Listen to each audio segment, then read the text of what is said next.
গতকালকে পুরো ছিল একটা বৃষ্টির দিন। সুন্দর একটা ঠান্ডা ঠান্ডা ওয়েদার, অঝোরে বাইরে বৃষ্টি পড়ছে।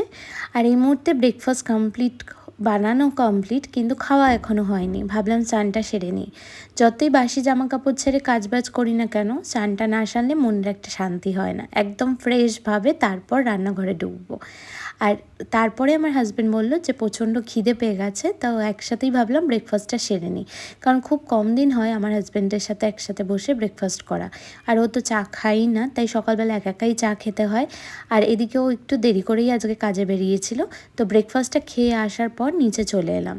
তো আজকে বৃষ্টির দিন বলে আমার হাজব্যান্ড আবদার করেছিল আজকে আলু দিয়ে চিকেন কষা বানাতে। তার আগে তো মা বাবার জন্য ডাল তরকারি এগুলো তো বানাতেই হবে, কারণ তারা তো চিকেন খায় না। সে কারণে আমাদের জন্যই স্পেশালভাবে চিকেনটা হচ্ছিল। আর এইদিকে অঝোরে বাইরে কিন্তু তখনও বৃষ্টি পড়ছে।